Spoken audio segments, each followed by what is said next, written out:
Hi guys. So my intention this week is to bring the left-hand side of Porthgain a little bit closer to the right because that's nearly finished. Obviously you can see that I've added a few little bits of polyfiber on the top. I've done that today, so I obviously haven't added the rest of the scenics on top of that, but I just figured that it needed a bit more of a rough look over there, so I've decided to build it up a bit more. I'll get to that another time. However, this side has been abandoned for quite a while, so much that there's actually quite a thick layer of dust on the baseboard now, so I will need to clean it all off before I get going doing anything. The other jobs I need to do are going to be to finish that engine shed, because I've printed the tank that you can see on the back, and also a pipe and the doors and things like that. So that's ready to be finished. Oh, and then there's actually building up the seam. Now I have decided, and you'll see this in closer, in a better view when I start to paint it in a minute, but these two sidings that come off and eventually would drop down into the harbour, I've built these bad boys for it using the printer, and then when they're attached, track will go on like that.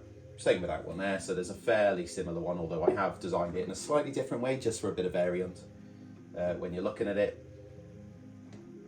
And it doesn't come the whole way to the baseboard for a reason, because I want it to look like this is not the edge of the harbour. I want it to carry on coming down like that. And also I've got the blank fascia that will come on the front of it as well, which is on that side here.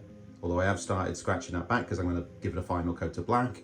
I'll probably do it when that one's on as well. So that needs to go on, then the polystyrene needs to go on, then the sculptor mold needs to go on. Probably won't get around to scenics this week, but golly, that sounds like enough, doesn't it? Christ, let me sleep at some point, won't you? Cheers. I've had a polystyrene up around the back and I've started to build a bit of a basic form. But the front is a little bit different, isn't it? Because I need to have these two, structures where these sidings are going on to. So I'm trying to work out where everything's going to go. That's probably going to, maybe I'll have them on an angle? Don't know yet. Somewhere there, and then that one will obviously be somewhere there. So they're somewhere there. I need to build everything up around it, and I don't want the hillside to come down as close as the baseboard because I want it to be above sea level on the other board when you look at the whole thing in one piece. So I'm using these like polystyrene boxes to build it up, and hot glue like so, and I'm cramming them in like so.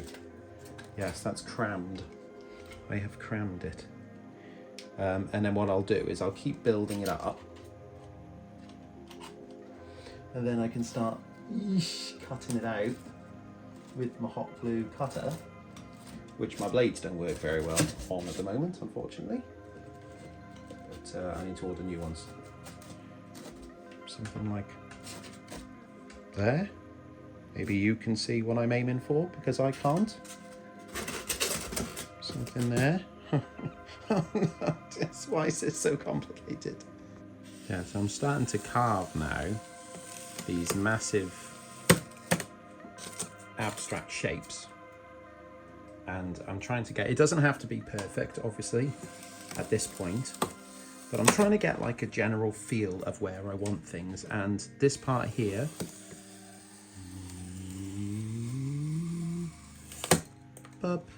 and this one here are almost like, and I'll probably do it coming down to this one as well, almost like tips, waist tips. And again, this is a photo that I've got of Porthgain that I found on one of the websites, and it shows how the gravel or granite is just like dropped or lost between them, I suppose, because if they're dumping over this over and over again, I suppose you are going to end up with piles.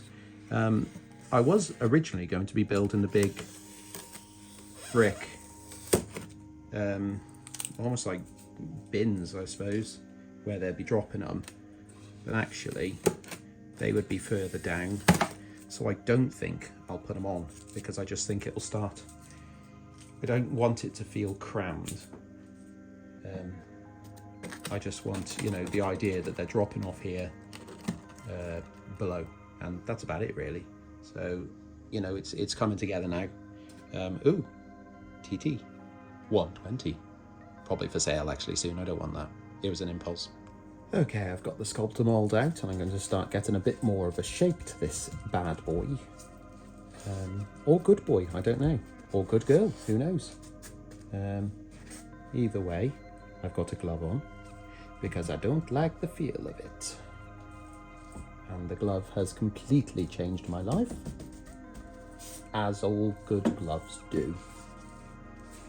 So this is going to be smooth, and it's not vertical at this point. Actually, maybe you can't tell on the camera, but it's not vertical.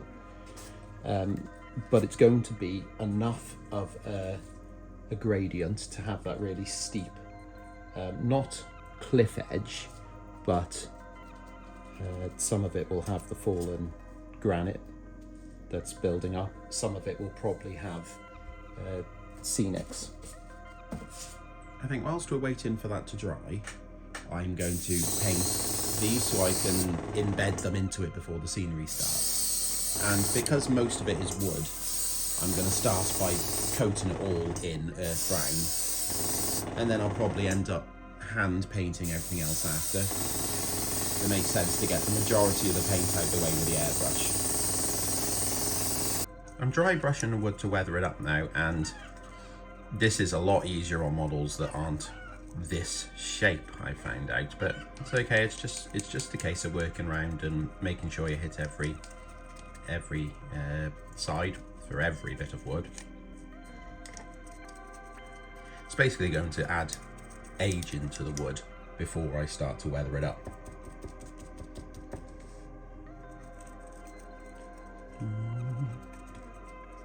And I'm also trying to hit the wood at the same sort of angle for every piece. Like these big slabs here, I'm doing them on the diagonal. I'm doing the same as I did on Bruneglois here, which is when I'm painting in the rusty parts using normal paint, just acrylic, with the sound of Mario Karts in the background. And then with another brush, I can add weathering powders on top, just so it sticks a bit better and makes it look a little bit more textured, I suppose. Whilst we're on the subject of the 3D printing, would the buildings from Porthgain, like the engine shed and also these structures, would they be something of interest to purchase as models? Because I've got the opportunity to sell them through a well, not a retailer, but a cottage industry, shall we say, and I wanted to see if it was worth doing first, because they're quite interesting. You know, it would bring up more possibilities, I suppose, for industrial scenes that you can't necessarily do right now unless you want to do a slate quarry. Let me know. So I finished painting all the woodwork and rust there, so now I'm going to focus more on the base, and I've done a few different coats because I'm trying to get like a nice warm concretey colour, and then this black wash will then start to seep into the corners and give it like a nice dirty effect. It's not going to be the end of the weathering for this thing, but it's quite nice to tone down the concrete. Just came up with a new technique, which is to roll the cotton bud along the wet wash, and it's given it really nice markings, which I think when they're dry will really help that warm concrete look that I'm looking for. That's really cool, and I just accidentally worked it out. The final part for this structure is going to be the brick at the bottom, and I'm going to copy my methods for doing the brickwork, which I just watched on the video for the engine shed. So that's red primer, then clay, and then the detailed bits on top. I'm not going to show it in this video because it'll end up being quite long, but if you want to see how I do this, then go back and watch the engine shed. which was a couple of weeks back, and you'll see it all in great detail. So I come into the tank now, and I've primed it, and I'm just going to spray it in a metal colour.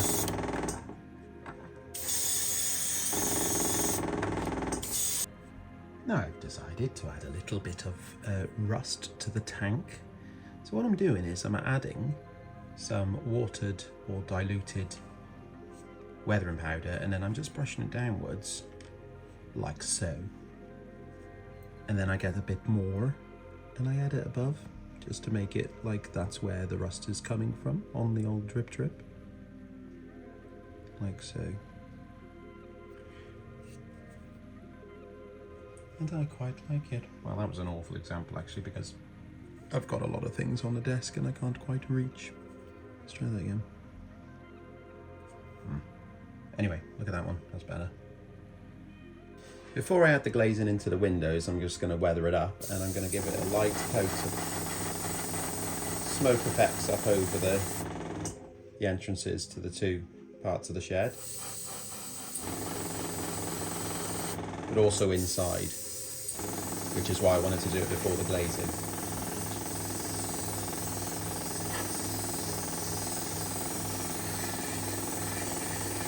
Again, this is one of those times where an airbrush really comes in handy. Get that really nice smoke effect. Then I'll stick the glazing in, and it's ready to go on the layout. Right, so you can see that the engine shed is in place at the back. The last thing I need to do at this point is to put the tipper structures into place. And because the sculptor mould is still a little bit moist, I can force them to sit exactly where I want them. There we go. That's going to go there, and then the track will go on top like that.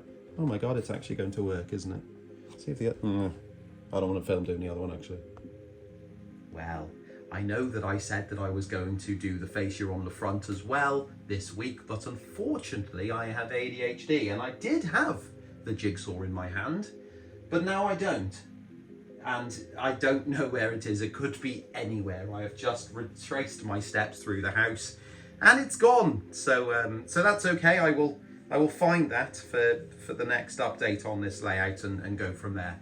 To be fair, the sculptor mould is not dry. It does take a number of days to dry fully, and actually because I've put it on so thick at the front, we are going to have to wait that time out this time. So it's not, you know, it's not the end of the world. It's a fairly quick job to put that on the front, and I'll do that in another video. I've got to go now really, because I've got some TT120 models to paint, so that'll be nice. Cheers.